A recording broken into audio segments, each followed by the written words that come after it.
오늘 우리 목사님께서 이제 출애굽기 20장의 이제 마지막 10번째 계명을 읽어 주셨는데요.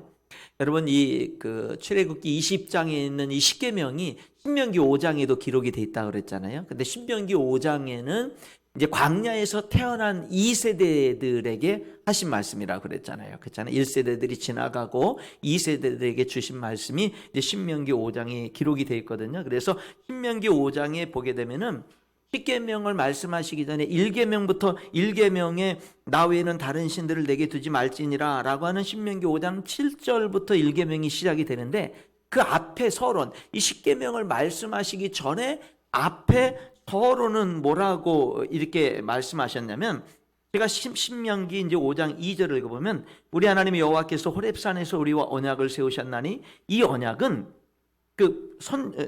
부모님 세대들과 했던 호렙산에서는 이제 아버지 어머니 세대들을 얘기하는 거예요. 이 언약은 여호와께서 우리 조상들과 세우신 것이 아니요 오늘 여기 살아있는 우리 곧 우리와 세우신 것이라. 그러니까 여러분, 지금 40년이라는 세월이 흐른 후에 이 세대들에게 지금 이제 그 시내산에서 10계명 언약을 얘기를 하면서, 야, 너희들 기억해야 되는 것은 뭐냐면, 그거는 40년 전에 우리 아버지 어머니하고 세운 거지 나랑 상관없어, 그렇게 생각하지 말라는 거예요. 그 40년 전에 부모님 세대들하고 시내산에서 하나님 백성이 언약을 맺고 10계명을 주신 것은 바로 그게 뭐냐면 오늘 우리와 맺은 거라는 거예요. 그게 하나님 말씀인 거예요. 여러분, 그렇다고 한다면 이 10계명의 말씀은 또한 수천 년의 세월이 흐른 후에 오늘 저와 여러분과 맺은 언약이 되기도 하는 거예요. 하나님의 말씀은 하나님의 백성들에게 늘 살아있는 말씀이기 때문에 그렇다라고 하는 것이죠. 오늘 여기 마지막 이제 10번째 계명은 내 이웃의 집을 탐내지 말라, 이렇게 얘기를 하죠. 내 이웃의 아내나 그의 남종이나 그의 여종이나 그의 소나 그의 낙이나 물은 내 이웃의 소유를 내 이웃의 집을 탐내지 말고 그 소유를 탐내지 말라, 이렇게 얘기를 하고 있습니다. 탐내지 말라. 욕망의 문제, 욕심 부리지 마라. 욕심 부리지 마라. 우리는요, 이 탐심이라는 거, 욕심이라는 거를 크게 대수롭지 않게 생각을 하고 살아가는 경향이 있습니다. 그런데 여러분, 이 욕심, 이 탐심은요, 하나님과의 관계를 깨뜨리고요, 사람과의 관계들을 파괴시키는 그런 역할을 합니다. 그래서 야고보가 말하기를 1장 15절에 욕심이 잉태하면 죄를 낳고 죄가 장성하면 사망을 낳는다고 말한 거예요. 여러분, 우리는요, 우리에게 다가오는 욕심을 방치하면 안 돼요. 욕심은 누구에게나 찾아와요. 그러나 방치하면 안 돼요. 예, 욕심은요, 우리가 싸워야 되는 거예요. 싸워서 이겨야 되는 거예요. 여러분, 욕심 없는 사람 있을까요? 없어요. 저는 강대상에서 하나님 말씀을 대신 전하는 사명을 받고 늘 말씀을 연구하고 말씀을 묵상하고 말씀을 잘 전하기 위해서 몸부림치면서 살아가는 저는 욕심이 없을까요? 많이 있습니다. 어떻게 제가 욕심 없이 살아가요? 이 세상에 여러분, 욕심 없는 사람이 어디 있나요? 다 욕심이 있습니다. 문제는 뭔지 아세요? 우리가 욕심과 싸워야 되는 거예요. 욕심과 싸워야 되는 거. 전에도 한번 말씀드렸죠. 욕심은 하루아침에 내려놓는 게 아니에요. 지금 내려놔야 돼. 지금 내가 어려움을 당했을 때, 지금 내가 어떤 중요한 갈등이 있을 때, 지금 내가 어떤 중요한 해결해야 될 문제가 있을 때, 욕심은요, 지금 내려놔야 되는 거예요. 지금 내려. 오늘날 수많은 광고들, 텔레비전을 통한 광고라든지 인터넷을 통한 광고라든지 요즘에 지나가는 그런 많은 전광판들을 통한 광고라든지 오늘날의 뭐 잡지를 통한 광고도, 수많은 광고들의 특성이 뭐죠? 우리들의 욕망을 자극하는. 나는 그게 필요 없어. 나는 그거 없어도 살만해요. 근데 뭐냐면 그 광고를 보면 사야만 되는 거예요. 그 광고를 안 봤으면 살 필요 없어요. 사지 않아도 내가 살아가는데 아무 불편함이 없어요. 그런데 광고를 보는 순간 안 사면 안 돼요. 안 사면 불행한 것 같은 거예요. 안 사면 초라한 것 같은 거예요. 안 사면 뒤처지는 것 같은 거예요. 그러니까 오늘날 여러분 수많은 광고들, 그 광고의 기법들이 얼마나 발달이 됐습니까? 그 광고들은 뭐냐면 다요 여러분들의 욕심을 자극하는 거예요. 그래서 그것을 사게끔 만드는 거예요. 그런 특징들이 있어요. 여러분, 그러니까 광고의 특징은 이런 속성을 갖고 있어요. 너 이거 안 사면, 너 이거 안 가지면 너 불행해, 너 행복하지 못해, 이렇게 얘기하는 거예요. 그러면 여러분 또 샀어요. 이쁘지요? 얼마나 가나요? 얼마나 가죠?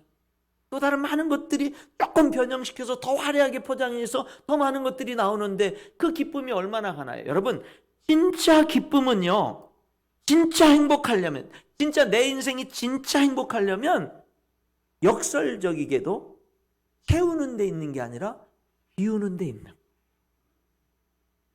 진짜 행복하려면 내가 원하는 걸 자꾸 채우고 더 갖는 데서 행복한 게 아니라 비울 때 행복한 거. 역설적이죠.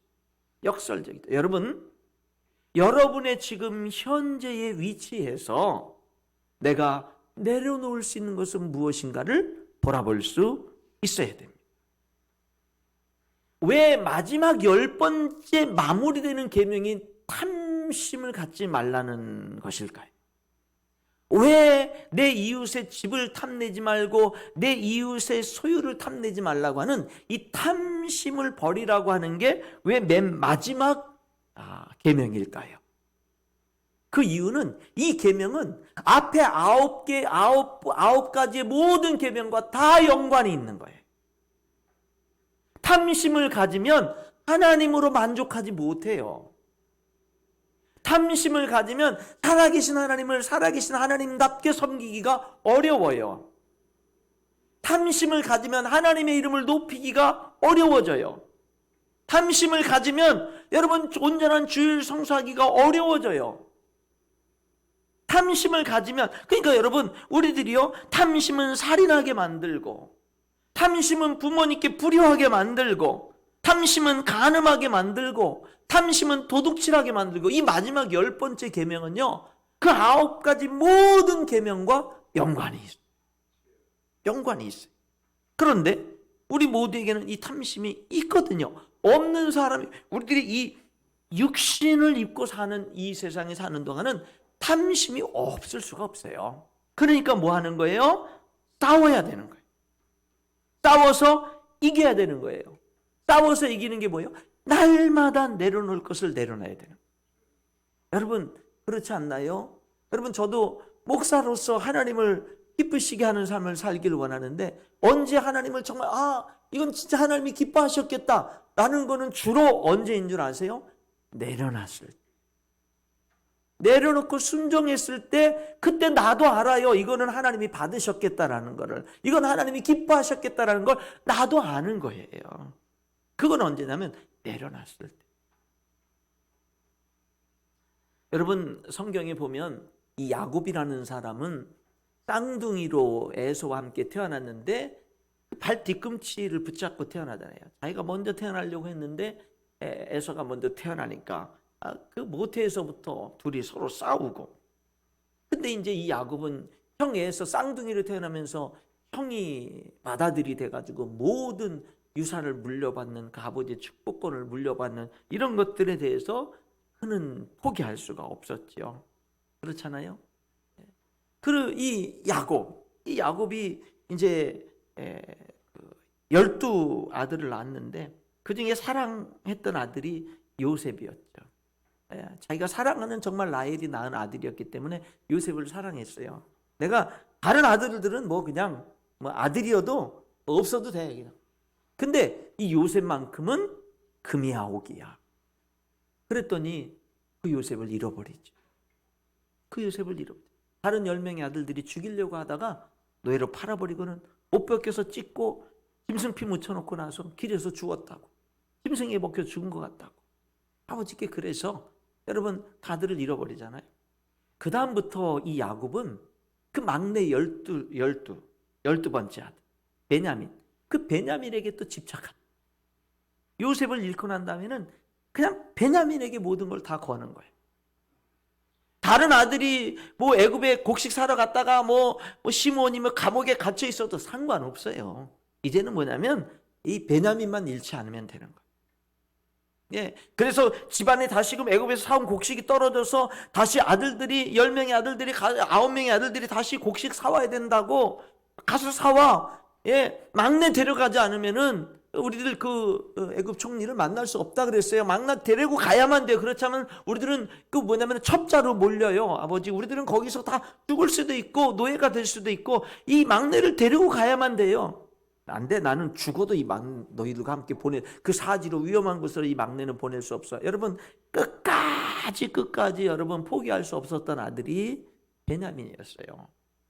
근데 나중에 곡식이 다 떨어졌습니다. 식량이 다 떨어졌고 이제는 베냐민을 지키려고 하다가 온 베냐민도 죽고 온 가족이 다 죽게끔 그런 된 지경이 되니까 이제는 뭐냐면요, 베냐민을 내려놓지 않을 수가 없습니다. 그래서 이제는 이 야곱이 결국에는 베냐민을 그 다른 아들들과 함께 애굽에 보냅니다. 식량사로 보내면서 이런 말을 해요. 내가 내 아들을 잃게 되면 잃으리로다. 이렇게 말을. 근데 여러분, 신기한 게 뭔지 아세요? 딱 내려놨잖아요. 그랬더니요, 잃은 줄 알았던 가장 사랑했던 요셉을 만나게 되는 거예요. 베냐민을 내려놓기가 너무 힘들었어요. 내가 이것만큼은 내가 내려놓을 수가 없어. 내가 이것만큼은, 내가 이 아들만큼은 내가, 다른 건 내가 다 내려놔도 내가 이것만큼은 내려놓을 수 없어라는 게 베냐민이었는데, 근데 그 아들마저도 결국에 내려놓지 않을 수가 없었거든요. 내려놨어요. 잃게 되면 잃으리로 하고 내려놨더니, 여러분 신기한 게 뭔지 아세요? 요셉까지 얻는 거. 베냐민을 잃지 않고 요셉까지 만나게 되는, 그 요셉이 자기의 노년을 섬기고 그 요셉이 자기가 이 세상 눈을 감고 하나님의 나라 갈 때 그 임종을 지켜보게끔 하는 그런 기쁨을 하나님이, 그런 은혜를 베푸시는 거예요. 어떻게? 내려놓게 하심으로. 내려놓게 하심으로. 내려놨더니, 내려놓는 게 잃는 건 줄 알았고 내려놓는 게 안 좋은 것인 줄 알았는데, 그래서 하나님과 이 야곱 사이에 내려놓느냐, 내려놓지 못하겠습니다, 내려놔라, 내려놓지 못하겠습니다. 하나님과 얼마나 싸웠는데 거내려놓을 수 없어서. 근데 결국 하나님께 항복하고 내려놓는 순간 뭐예요? 축복의 문이 열린. 축복의 문이 열린 거예요. 여러분, 야곱만 그러겠어요? 우리들도 마찬가지. 우리들이 마찬가지. 예수님은 탐심에 대해서 어떻게 말씀하셨을까요? 누가복음 12장에 한 어리석은 부자의 이야기를 통해서 삼가 모든 탐심을 물리치라. 사람의 생명이 그 소유에 넉넉한 데 있지 아니하니라. 여러분, 여기 탐심을 물리쳐라. 사람의 생명. 사람의 생명은 그 소유가 넉넉한 게 한 데 있는 게 아니야. 여기서 말할 때 이 생명은 뭐냐면 우리들의 생명줄이 긴 거, 7, 80, 8, 90, 100여 년의 삶을 살아가는 그런 생물학적인 생명, 목숨의 길이, 그것을 말하는 게 아니에요. 여기서 생명은 사람의 생명이 그 소유에 넉넉한 데 있지 않느니라 라고 말할 때 이 생명은 어떤 생명이냐면 기쁨을 느끼고 보람을 느끼고 삶의 의미가 담겨져 있는 생명, 그 생명을 얘기해요. 그러니까 질적인 생명을 얘기하는 거예요.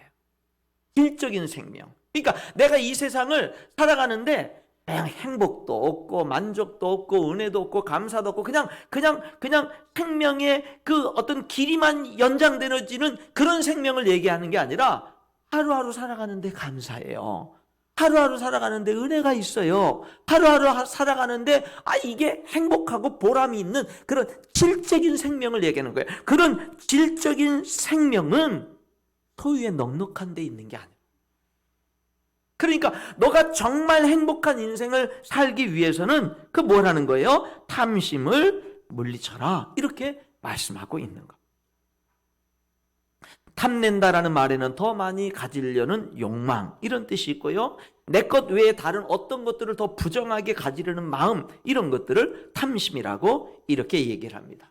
탐심을 가지게 되면 그 모양은 다양하게 나타납니다. 어떤 사람은 강한 성욕으로 나타나기도 하고, 어떤 사람은 자기 것만 챙기는 것으로 나타나기도 하고, 어떤 사람은 반항심으로 나타나고, 어떤 사람은 명예심으로 나타나고, 어떤 사람은 고집으로 나타나고, 어떤 사람은 더 갖고 싶은 것으로 나타나고, 어떤 사람은 자꾸 모으기만 하는 것으로 나타나기도 합니다.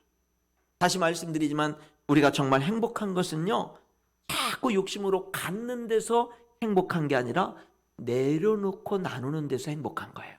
여러분, 갖는 데서는요 행복할 수 없어요. 왠지 아세요? 저와 여러분, 우리 인간은 너무 큰 존재예요. 이 세상에 어떤 권세를 주고 어떤 부귀영화를 줘도 우리를 만족시킬 수 없습니다. 여러분, 우리는 하나님이 우리 안에 정말 하나님의 자리로 들어오셔야 만족할 수 있는 거지, 하나님이 빠져버린 상태에서 아무리 많은 돈이 들어오고 권력이 들어온다고 행복하고 만족하나요? 아닙니다. 더 목마릅니다. 더 목마릅니다.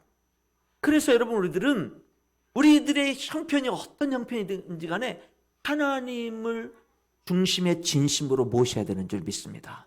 여러분이 정말 행복한 인생을 살고 여러분이 정말 풍성한 인생을 살기 위해서는요, 여러분이 지금 어떤 형편 처지에 있든지 간에 하나님이 정말 여러분의 삶의 중심의 주인 자리에 임해야 되고, 여러분의 가정과 일터의 사업에 하나님이 중심의 자리에 임해야 여러분, 우리들은 행복을 누리면서 살아갈 수 있는 줄 믿습니다. 우리 인간이 얼마나 큰 존재인데 이 세상 것으로 만족해요? 더 목마름만 커질 뿐이다 라고 하는 겁니다. 사람은 왜 자꾸 탐심을 갖게 될까요? 사람의 생명이 그 소유에 넉넉한 데 있지 않다라고 하나님은 말씀하는데, 우리는 자꾸 거꾸로 생각하는 거예요. 사람의 생명이 소유에 넉넉한 데 있다고 자꾸 생각하는 거예요. 하나님은 그게 아니라고 그러는데, 돌아서서는 그런 말씀을 듣고 아멘하고 돌아서서는 그렇지만 아니야, 이렇게 살아가는 거예요. 여러분, 예수님 뭐라 그랬어요? 탐심을 물리쳐라. 사람의 질적인 생명은 그 소유에 넉넉한데 있는 게 아니야. 여러분, 탐심을 어떻게 물리치죠? 감사하는 거. 감사를 많이 하는 거. 감사하는 거. 그냥 하나님 앞에 감사하고 감사하는 거. 여러분, 그것이 탐심을 물리치는 겁니다. 지옥을 표현하는 여러 가지 표현인데 그 중에 하나가 무저갱이에요. 무저갱. 무저갱이 뭐냐면 바닥이 없다라는 뜻이에요. 높은 데서 떨어졌는데 계속 떨어지는 거예요. 바닥이 없어. 바닥이 없어. 계속 떨어지는 거예요. 만족이 없는 거예요. 계속 떨어지는 거예요. 여러분, 탐욕을 품으면 그게 지옥인 거예요. 뭐냐면요, 만족이 없어요. 계속 떨어지듯이 채워도 만족이 없는 거예요. 만족이 없는 것. 그래서 자족하는 마음이 있으면 경건은 유익이 되느니라 디모데서에 말한 거예요. 뭐예요? 자족하는 마음이 있어야 신앙생활 제대로 할 수 있는 거예요. 자족하는. 지금 내가 어떤 형편이 있든지요, 내가 어떤 비전을 가지고 달려가요. 그런데 지금 나에게 감사하는 마음이 있는 거예요. 나에게 어떤 것이 간절히 필요해서 하나님 앞에 간절히 기도해요. 그런데 그 중심엔 또 뭐가 있어요? 한편으로는 자족하는 마음이 있는. 여러분, 그래요. 여러분, 우리들은 정말 자족할 수 있어요. 여러분은 정말 자족해야만 되는 사람이에요. 왜? 하나님의 자녀가 됐잖아요. 예수님의 십자가의 사랑을 받았잖아요. 뭐든지 용서받았잖아요. 하나님의 영광의 유업을 약속받은 사람들이잖아요. 여러분, 이게 성경의 약속 아닙니까? 실제 우리들에게 앞으로 이루어질 일들 아닙니까? 그렇잖아요. 그러니 여러분, 우리들은 하루하루를 뭐 하는 거예요? 만족하면서 사는 거예요. 저는 한 2년 동안 이렇게 실제 한 적이 있어요. 2년이 넘는 세월 동안 이렇게 한 적이 있어요. 아침에 새벽기도 가기 위해서 따르르 막 울려가지고 딱 일어나면 그 종 끄고 뭐 하냐면요, 거기 일어나가지고 여호와는 나의 목자시니 내게 부족함이 없으리로다. 그 시편 23편 1절에 그 한 구절을 암송. 하나님, 오늘도 새날을 주셨는데 하나님, 오늘도 여호와는 나의 목자시니 내게 부족함이 없습니다 라고 하고 하루를 시작합니다. 그 다음날 따랑 울립니다. 딱 일어나면 여호와는 나의 목자시니 내게 부족함이 없으리라. 그리고 일어나서 하루를 시작하는 거예요. 어떤 때는 너무 늦게 자거나 피곤하면은 일어나도 잠이 안 깨잖아요. 그럼 이제 머리를 막 때리고 온몸을 다 때려야 되잖아요. 머리를 때리는데 그냥 안 때려요. 축복합니다. 주님의 이름으로 계속 그 노래 끝날 때까지 두둥기는 거예요. 막 그리고 머리 두둥기다 계속 축복합니다 하면서 내가 나를 축복하는 거예요. 그러면은 깨져요. 깨져. 몸을 두들겨주면 깨지거든요. 근데 그냥 두들기질 않아요. 축복합니다. 그거는 지금도 그러고 있어요. 축복합니다 하면서 깨고 있습니다. 여러분 시편 23편 1절 여호와는 나의 목자시니 내게 부족함이 없으리라. 여러분 하루를 시작하는데 이 고백을 하고 시작하는 게 얼마나 좋아요. 그렇잖아요. 오늘 해결할 문제가 많아요. 오늘 긴장되는 일들이 많아요. 예, 오늘 뭐 어려운 일들도 있어요. 그렇지만 뭐예요? 하루 시작하는 내가 먼저 뭐라고 선포하는 거예요? 하나님이 나의 목자시기 때문에 내가 오늘 부족함이 없다라고 믿음으로 먼저 선포하는 거예요. 그렇게 하고 하루를 시작하는 겁니다. 여러분 탐심을 물리치기 위해서 우리에게 첫 번째 필요한 게 뭐라고요? 자족하는 마음, 감사로 시작하는 거예요. 감사하는 거예요. 그냥 감사한 거예요. 감사. 근데 여러분 나이가 들어갈수록 감사한 것밖에 없지 않나요? 여러분 나이가 들어갈수록 죄송한 거랑 감사한 거 하나님 앞에 나이가 들어갈수록 죄송하고 감사한 것밖에 없지 않나요? 여러분 죄송한 거는요 죄를 져서 죄송한 거 아닙니다. 하나님의 사랑을 알면 알수록 하나님께 가까이 나아가면 나갈수록요 하나님의 거룩함을 하나님의 영광스러움을 더 보기 때문에 우리들은요 내가 죄인 된 것을 더 깨닫게 되는 거예요. 그러다 보니까 하나님이 나를 그 구원해 주시고 죄를 용서해 주고 사랑하신 십자가의 사랑이 더 깊이 있게 느껴지는 거예요. 그거는 내가 죄를 남들보다 더 져서가 아니라 하나님께 더 가까이 나아가면 나갈수록 죄송한 마음도 들고 여전히 부족한 내가 죄송한 마음도 들고 감사한 마음도 들고 여러분 그런 일들이 이게 같이 우리들에게 오는 거예요. 그건 죄를 져서 죄송한 게 아니에요. 죄를 져서 회개하는 게 아니에요. 그분의 거룩함 앞에 더 가까이 나가다 보니까 그런 거룩한 경건함에 그런 회개가 있게 되고 그런 죄송함도 있게 되고 그것이 죄송함으로 끝나는 게 아니라 감사로 끝나는 거예요. 여러분 그냥 무조건 감사 많이 하면서 살아갈 수 있기를 축복합니다. 예, 부흥사경기가 끝났어요. 그 다음에 사탄이 또 여러분들의 삶 속에 어떻게 또 공격하고 역사할지 모르거든요. 근데 여러분의 삶 속에서 그냥 어떤 어려움이나 어떤 시험이나 어떤 사람과의 부딪힘이나 모든 일이 있으면 여러분 그러면은 그냥 하나님 더 바라보고 하나님 앞에 더 나아가고 하나님의 말씀들을 더 묵상하면서 여러분 개인적으로 하나님 앞에 서는 시간을 반드시 가질 수 있기를 축복합니다. 개인적으로 하나님 앞에 서는 시간 여기에서 진짜 능력이 오는 거예요. 개인적인 그래서 새벽 기도가 좋은 거예요. 근데 새벽 기도가 못하는 그런 사람이라고 한다면 경건의 시간을 갖든 아니면은 낮에라도 혼자 예배당에 잠깐 들러서 기도를 하든 아니면 있는 곳에서 예배를 하나님께 기도를 하든 아니면 아침에 출근하기 전에 차량 안에서 단 한 2, 3분이든 5분이든 하나님 앞에 기도를 하든 어쨌든 하나님과 개인적인 시간을 갖는 거예요. 그 시간이 우리를 지켜주고 우리를 강건하게 하는 거예요. 탐심을 물리치기 위해서 감사하는 마음을 갖는 겁니다. 또 하나 탐심을 물리치기 위해서는 믿음이 있어야 돼. 근데 어떤 믿음이냐면 하나님이 내 인생을 책임져 주실 것이라는 믿음을 가져야 돼. 여러분 우리는 하나님을 믿어요. 여러분들은 지금 하나님을 어떻게 믿고 있는 줄 아세요? 제가 맞춰볼게요. 여러분들은요 하나님이 우주 만물을 창조하신 걸 믿어요. 여러분들은요 하나님이 지금도 살아 역사하시는 걸 여러분들은 믿어요. 여러분들은요 하나님이 여러분을 사랑하셔서 독생자를 보내주신 걸 믿어요. 여러분들은요 그 예수님을 믿은 여러분들이 뭐든지 용서받고 여러분 하나님의 영원한 생명을 얻게 된 것을 믿어요. 여러분들은요 지금 하나님의 자녀가 된 것을 여러분들은 믿어요. 근데 여러분들에겐 이런 믿음이 또 하나 필요한 거예요. 하나님은 내 앞으로의 모든 생애도 좋은 것으로 인도해 주시고 지켜주실 것이다 라는 이 믿음도 있어야 되는 거예요. 이런 그 앞에 있는 모든 믿음들은 있는데 내 미래를 하나님이 책임져 주시고 보호해 주시고 지금까지 선하게 인도하신 것처럼 반드시 선하게 인도하실 것이라는 이거에 대해서는 우리들이 믿음을 갖지 못하면 안 되는 거예요. 여러분, 그런 믿음도 이 시간 갖고 그런 믿음도 이 시간 선포할 수 있기를 주님의 이름으로 축원합니다. 예, 여러분, 우리가 어떻게 탐심을 물리칠 수 있다고요? 감사하는 삶을 통해서. 어떻게 해요? 하나님을 정말 믿음을 통해서. 그리고 어떻게 우리들이 탐심을 물리쳐요? 베푸는 거예요. 베푸는 삶을 사는 거예요. 베푸는 기쁨을 아는 거예요. 자꾸 손을 펼치는 거예요. 그리고 여기 십계명이 뭐라고 그랬죠? 십계명이 사랑으로 살라는 거잖아요. 자꾸 사랑으로 살려고 하는 거예요. 여러분, 사랑으로 사는데 어떻게 여러분 우리들이 탐심을 가질 수가 있겠어요? 그렇잖아요.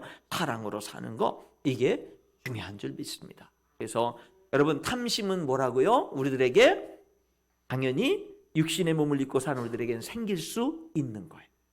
그러나 탐심은 싸워야 되는 거예요. 싸워서 이겨야 되는 거예요. 그런데 그 싸워서 이기는 거는 내가 나중에 이제 다 내려놓지, 그게 아니에요. 오늘 지금 내려놓지 않으면 나중에도 못 내려놓지. 지금 내려놔야 되는 거예요. 자, 10계명을 잠깐 요약을 해보면 이 1계명부터 10계명까지 10계명은 뭐에 대한 말씀이다? 관계를 잘하라는 말씀. 하나님과의 관계를 잘해라. 사람과의 관계를 잘해라. 10계명은 뭘 말한다고요? 그럼 관계를 잘하는 게 뭐다? 사랑하는 거다.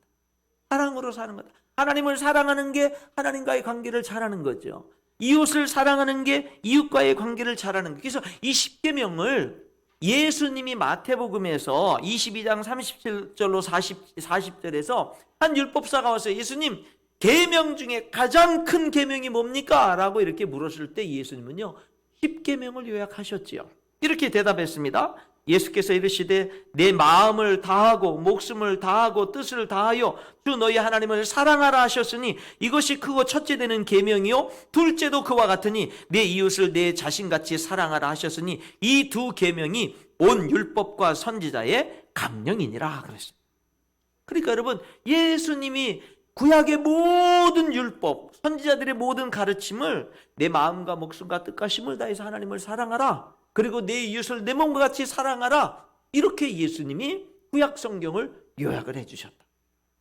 10계명이 1계명부터 4계명이 내 마음과 목숨과 뜻을 다해서 하나님을 사랑하는 거고, 5계명부터 10계명이 10번째 계명이 뭐예요? 네 이웃을 내 몸과 같이 사랑하라 라고 하는 겁니다. 여러분, 하나님은 사랑이시죠. 하나님은 언제나 우리에게 사랑으로 다가오시죠. 공의의 하나님이지만 공의를 앞세워서 다가오기보단 사랑을 앞세워서 다가오시죠. 그 사랑 때문에 우리는 살고, 그리고 그 뒤따라오는 하나님의 공의도 우리가 이룰 수 있는 그런 능력의 사람들로 성장해 가는 거죠. 여러분, 우리도 다른 사람들을 대할 때 공의를 앞세워서 정죄하는 것이 아니라 사랑을 앞세워서 사람들을 대해야 되는 거예요. 그럼 그 사랑을 받은 사람들은 하나님의 의를 실천할 수 있는 사람으로 성장해 갈 수가 있는 거예요. 사랑으로 사람들을 대하는 거예요. 여러분, 우리가 하나님을 사랑하고 이웃을 사랑하면서 살아가는 그 사랑의 힘을 얻으려면 뭐가 필요한 거냐면 나를 사랑하신다는 하나님의 음성을 들어야 되는 거예요. 하나님이 나를 사랑하신다는 그 음성을 듣고 그 나를 사랑하신다는 하나님의 음성을 내가 받아들일 때 우리도 사랑할 힘이 생기는 거예요. 나를 하나님이 사랑하는 것을, 사랑하신다는 음성을 들을 때 내가 자격이 있어서 사랑하는 게 아니라 죄인인 상태에 있는 우리를 하나님이 가장 사랑했다는 사실을 우리가 알 때, 하나님이 나를 하나님의 형상대로 창조한 것은 나를 사랑하는 하나님의 증거고 예수님의 십자가는 나를 사랑한다는 하나님의 증거인 것을 우리들이 받아들일 때, 그럴 때 우리들은요 사랑할 힘을 얻게 되는 것. 그리고 여러분, 우리를 정말로 사랑하시는 하나님은 저와 여러분이 정말로 사랑하면서 살기를 원하는 거예요. 정말로 사랑하면서 살기를 원하는. 사랑하는 성도 여러분, 우리는 살다 보면 배신당합니다. 상처를 받습니다. 그러면 그나마 있던 사람도 다 잃어버리게 됩니다. 내가 하나님의 사랑으로 섬겼더니, 사랑하고 섬겨줬더니 그 결과는 배반으로 돌아오고 배신으로 돌아오고 상처로 돌아오고 아픔으로 돌아오면, 그런 일들을 살면서 경험하면 더 이상 사랑하면서 섬기면서 살지 않겠다라고 하는 안타까운 결단들을 하게 되는 거예요. 그런 우리를 향해서 하나님은 분명하게 이렇게 말씀합니다. 그래도 사랑해라. 그래도 사랑하는 삶을 포기하지 말아라. 이렇게 말씀하시는 겁니다. 너가 그렇게 배신의 사랑으로 섬겼더니 배신으로 갚음을 받았구나. 그렇게 큰 아픔을 내가 겪었다 할지라도 그래도 사랑하는 삶을 포기하지 마. 그 아픔을 통해서 오히려 더 성숙한 사랑의 삶으로 성장해 나아가라 라고 하는 것이 하나님의 분명한 뜻이 되는 것.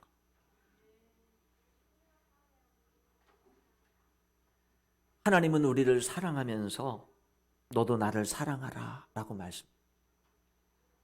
아니, 나를 사랑해 주시면 그걸로 끝내지. 왜 하나님은 사랑을 요구할까요? 왜 하나님은 내가 하나님을 사랑하지 않고 우상을 섬기면 질투하실까요?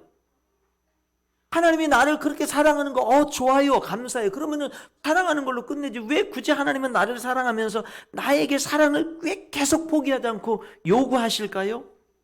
그게 진짜 사랑이기 때문에 그렇습니다.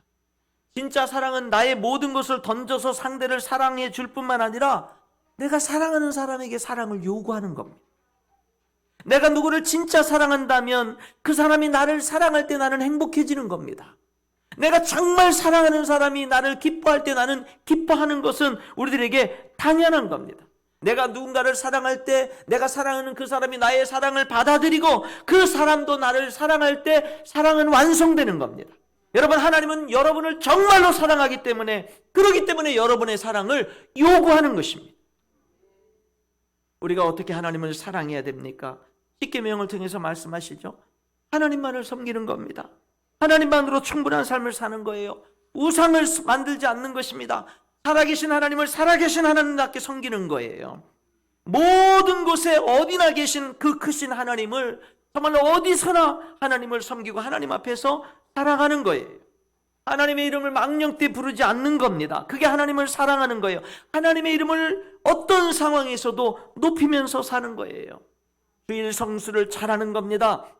구별된 내 인생에 하나님의 나를 갖는 것이죠. 주일이 구별된 하나님의 날이 되게 하는 겁니다. 여러분, 이런 것이 하나님을 사랑, 그리고 사람을 사랑하는 거예요. 이웃을 사랑하는 거예요. 하나님을 사랑한다 하면서 이웃을, 사람을 사랑하지 않으면 그것은 사랑하지 않는 거다라고 성경은 말해요. 왜?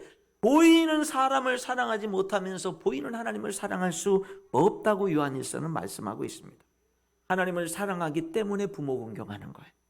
하나님을 사랑하기 때문에 살인하지 않고 생명을 귀하게 여기는 거예요. 하나님을 사랑하기 때문에 간음하지 않고 내 배우자를 정말 축복하고 가정을 귀하게 세우는 겁니다. 하나님을 사랑하기 때문에 도적질하지 않는 거예요. 내게 있는 모든 것의 주인이 하나님인 걸 고백하고 다른 사람들에게 있는 모든 소유도 하나님임을 고백하는 거예요. 왜? 하나님을 사랑하기 때문에. 하나님을 사랑하기 때문에 거짓 증거하지 않는 거예요. 이웃에게 피해를 주지 않는 겁니다. 탐내지 않는 거예요. 즐거워하는 자들과 함께 즐거워하고 우는 자들과 함께 우는 삶을 내가 배워요. 그리고 그런 삶을 살아가요. 왜요? 하나님을 사랑하기 때문에. 하나님을 사랑하는 삶을 살다 보니까 그 이 치열한 경쟁의 이 세상 속에서 이제는 경쟁하는 삶이 아니라 사랑으로 살아가는 법을 배우기 시작하는 거예요. 경쟁으로 살아가는 게 아니라 사랑으로 살아가는 법들을 배워가고 그렇게 살아가는 거예요. 하나님, 나같이 부족한 나를 사랑하시니 감사합니다. 나도 사랑하면서 살겠습니다. 말씀의 결론을 맺겠습니다. 여러분, 십계명을 지켜서 구원받을 수 있나요? 없습니다. 이스라엘 백성들은 율법을 지켜서 하나님의 백성으로서의 지위를 유지하겠다고 했지만 그들은 실패했습니다. 여러분, 우리는 하나님의 율법을 지켜서 하나님 앞에 의롭게 될 수 없습니다. 의인은 없나니 하나도 없으며 모든 사람이 죄를 범하였음에 하나님의 영광에 이르지 못하나니. 여러분, 우리는요 율법을 지켜서 하나님 앞에 의롭게 될 수 없습니다. 여러분, 십계명이나 구약의 하나님의 법들을 지켜서 여러분 우리들이 하나님 앞에 의롭게 되고 구원받을 수 있을까요? 그럴 수 없습니다. 그럴 수 없습니다. 자, 그러면은 이렇게 한번 질문을 해보겠습니다. 십계명을 지켜서 구원받을 수 없었어요? 그러면은 예수님을 믿어서 십계명을 지켜서 구원받지 못한 우리들이 허물 많은 우리가 예수님을 믿음으로 구원받아 하나님의 자녀가 됐습니다. 자, 그리고 구원받은 우리들에게 십계명을 따라서 사는 게 하나님의 백성들에게 하나님이 요구하고 원하는 거야 라고 말씀합니다. 자, 그럼 이제 우리는 이 십계명을 10가지 계명을 다 지키는 삶을 살 수 있을까라는 질문인 거예요. 자, 여러분, 우리들은 그 계명을 다 지켜서 구원받을 수 없는 존재였어요. 그런 사람은 하나도 없어요. 자, 그런데 이제 우리가 계명을 지켜서가 아니라 예수님을 믿음으로 구원받은 하나님의 자녀가 됐어요. 자, 그럼 우리는 이제 십계명을 포함한 하나님의 모든 계명들을 지킬 수 있는가? 지킬 수 있는 가능성이 있는 사람들이 된 거예요. 그게 어떻게 가능한 줄 아세요? 예수님을 믿기 전과 믿기 후의 차이점이 뭔 줄 아세요? 예수님을 믿고 난 다음에는 성령님이 내 안에 가. 그리고 여전히 내가 예수님을 믿어도 내 힘으로는 하나님의 율법을 지킬 수 없지만 성령 충만하면 지킬 수 있는. 그러니까 예수님 믿기 전과 믿기 후의 가장 극렬한 차이는 뭐냐면요, 성령이 내 안에 임하셨느냐 임하시지 않으셨느냐의 차이. 내 안에 계신 완전하신 성령님은 하나님은 삼위일체 하나님이신 성령 하나님은요, 여러분들이 성령 충만할 때 여러분들로 하여금 모든 하나님의 율법을 지킬 수 있는 능력을 주시는 분이 내 안에 계신 성령님. 그분은 하나님이에요. 예수님이 이 땅에 계시는 동안 죄를 짓지 않은 것처럼, 예수님이 이 땅에 계시는 동안 그분은 우리와 똑같은 완전한 사람이었지만 그때도 여전히 그분은 완전한 하나님이셨기 때문에 그분은 죄가 없으신 분이었던 것처럼, 오늘 성령이 우리와 함께 하시기 때문에 우리 그리스도인들은요 모든 하나님의 말씀을 지킬 수 있는 가능성을 가진 사람들이 된 거예요. 그 대신 조건이 있죠. 언제 지킬 수 있느냐면 성령 충만할 때.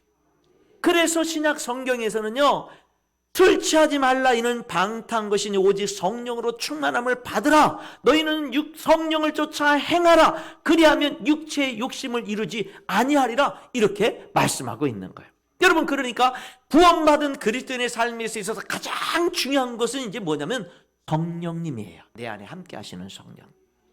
그래서 구원받은 그리스도인들에게 이제 가장 중요한 건 뭐냐면 성령 충만인 거예요. 그러니까 우리들은요 성령 충만이 뭔지는 몰라도 하나님 앞에 계속 기도할 때, 하나님 내가 성령 충만하게 해주세요. 성령 충만하게 해주세요. 내가 그게 뭔지 잘 몰라도 하나님 그래도 성령 충만해야 그리스도인으로 능력 있는 삶, 기쁜 삶, 어떤 상황에서 기쁜 삶, 감사한 삶, 하나님의 백성으로서 능력 있는 삶을 산다고 그랬으니까 하나님 아버지 성령 충만하게 해주세요. 하나님 우리 목사님 성령 충만하게 해주세요. 우리 교회 안수 집사님들, 권사님들, 우리 집사님들, 성도님들 성령 충만하게 해주세요. 여러분, 우리들은 끊임없이 우리 가정이, 우리 자녀들이 성령 충만하게 해주세요. 여러분, 우리들은 끊임없이 성령 충만을 위해서 기도해야 될 줄 믿습니다. 예수님의 12 사도들은요, 예수님이 십자가를 앞에 두고 예수님 3년이 넘도록 예수님과 먹고 자면서 예수님을 따라다니고 배우고 기적을 체험했던 사람들인데도 예수님이 오늘 밤 너희들이 내가 이제 십자가에 달리기 위해서 잡혀갈 때 다 나를 부인할 거다. 베드로가 예수님, 내가 여기 있는 사람들은 다 부인해도 난 부인하지 않습니다. 예수님, 내가 예수님과 함께 죽을지언정 나는 부인하지 않습니다. 다른 제들도 우리도 그렇습니다.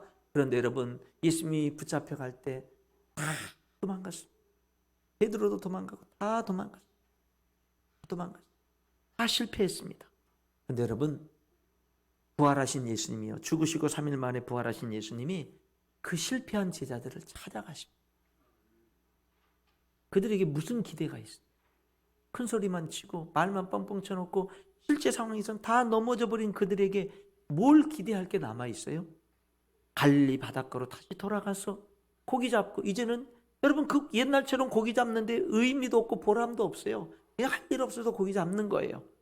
그런 그들을요 예수님이 다시금 찾아가셔서 베드로를 부를 때 깊은 데로 가서 그물을 던지기 위해서 많은 고기를 잡게 하신 것처럼 다시금 그물을 오른편에 던지기 위해서 많은 고기를 잡게끔 그 처음 하나님 예수님이 부르실 때 그것을 다시금 경험하게 하시죠. 그리고 그들을 다시금 그들에게 먹을 것을 준비해 놓고 그들을 찾아와 주십니다. 포기하지 않죠. 그리고 나서는요, 내가 떠나가면 하나님이 너희들에게 성령을 보내주실 테니 성령이 임할 때까지 이 예루살렘을 떠나지 말고 기다려라. 그러니까 이 12사도를 비롯한 여러분 120명의 사람들이 마가의 다락방에 모여서 기도하잖아. 그러다가 오순절 성령이 임하니까 이 사람들은요 변해버렸어요. 이제는 이들을 감당할 권세가 없고 감당할 세력이 없는 거예요.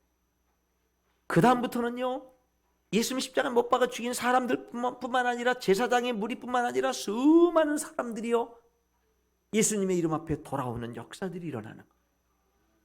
여러분, 그 역사는 이 제자들의 각오로 된 게 아니라 성령이 강림하심으로 된 거예요. 오늘 그 성령이 여러분의 몸을 성전 삼고 여러분이 예수님을 영접하는 순간 여러분 안에 함께 거하시고 계셔요.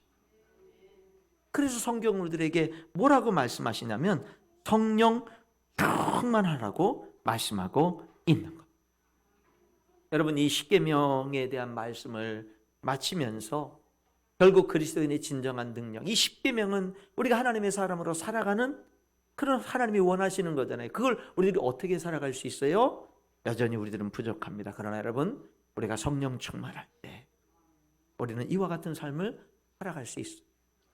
여러분 기도하실 때 여러분 자신을 위해서, 다른 성도들을 위해서, 목사님과 여러 교회 지체들을 위해서 기도할 때 성령 충만을 위해서 기도하시고, 무엇보다도 여러분 자신들이 성령 충만을 위해서 기도하고, 그래서 우리 금포 침례교회가 성령 충만한 교회, 성령 충만한 성도들, 성령 충만한 가정들, 성령 충만한 자녀들의 세대가 될 수 있기를 주님의 이름으로 축복합니다. 기도하겠습니다.